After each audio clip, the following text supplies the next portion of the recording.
Joining us from UN headquarters in New York City is Canada's UN Ambassador, Bob Rae. Ambassador Rae, good to have you back on the show. Thank you for making the time. Thank you, Vassy. Good to be with you. I heard you reference earlier today that you were alongside the Prime Minister receiving a briefing of sorts on the state of things, essentially, between Israel and Hezbollah and in Lebanon. I'm wondering, based on what you're able to share from that, how concerned you are about the possibility of escalation at this point. Are deeply troubled by it. I think any thoughtful person would be. It's clear that there is now an escalation of the conflict. We had today a massive number of civilians killed in the latest. So we firmly believe that there is no military solution to this. One escalation will breed another escalation. And that will not solve the problem. There has to be a resolution of the conflict that not only lowers the temperature, but in which the attacks end. Yes, there's been definitely been attacks by Hezbollah. They forced the displacement of 60,000, 70,000 Israelis out of their homes. Haven't been able to get back for months. But we have to bring this to an end, and it's the further escalation of this war or of the war in Gaza is not in anyone's interest, and we don't think it's in Israel's interest for sure. And we're very troubled by it.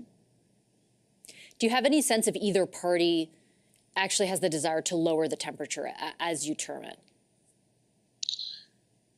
it? Well, their behavior doesn't give rise to that at the moment. Yeah. And the rhetoric doesn't give rise to it at the moment. So, but it's never hopeless. You have to do everything you can to be talking to both sides and to talking to both Lebanese government and the Israeli government. And we have to do everything we can to try to effect a resolution. There was a ceasefire line established many years ago, and that line has been broken by Hezbollah, and they have been coming closer to Israel and sending rockets into Israel as a way of giving them the ability to drive the conflict. And this has got to stop. But for Israel to be taking its own action, which is having such a serious impact on civilian life, is deeply troubling. And we have to come to grips with the risk of escalation. From everything that I've read, Israel, Hezbollah is outmatched when it comes to conventional military capability, which has somewhat in the past mitigated, Iran and Hezbollah's response. It seems to not be playing as big of a factor in the last week or so. Do you think that is accurate to say? And why do you think it is? Well, I think that, I mean, we know the pattern. Hezbollah and Hamas are directly linked to Iran, and we know that Iran is a powerful producer of weaponry, which is being shared with Russia and being used in a variety of conflicts. And we think there's a real risk of this conflict escalating far more dramatically than perhaps anybody had thought possible.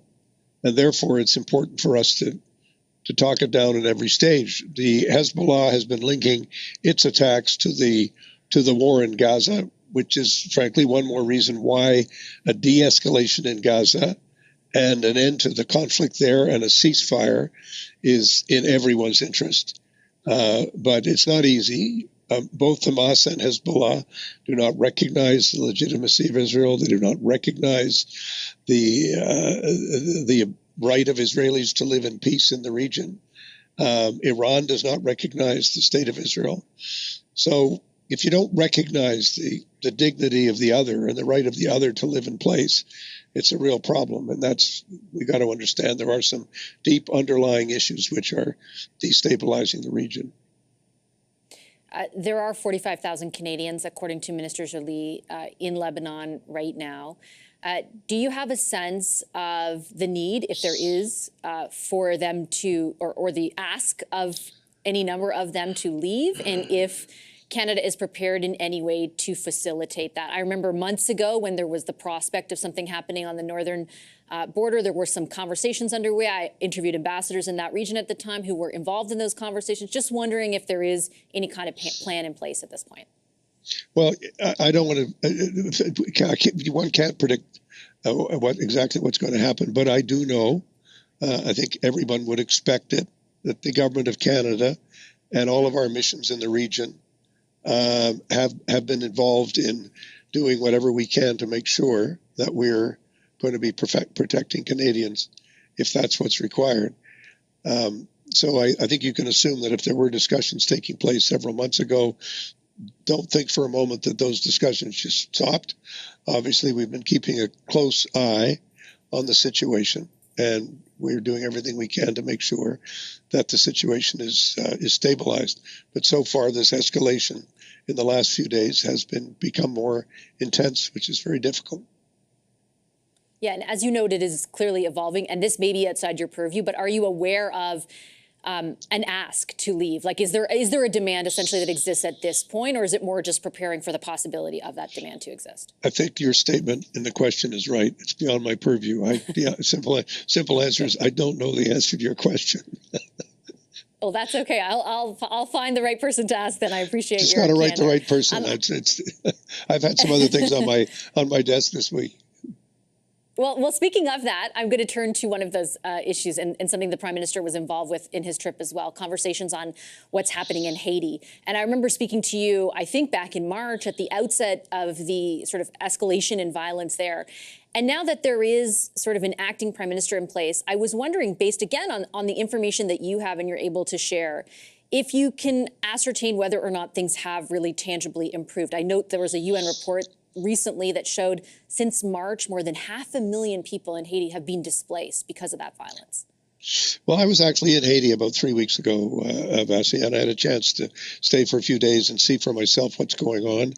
Our ambassador in Haiti is now in New York, helping the Prime Minister in the work that we're doing, in talking to the Haitian government and talking to the UN about next steps. We had a very successful meeting today with many countries represented, several heads of government from the region, a lot of frankly, gratitude for Canada's continuing leadership at this time.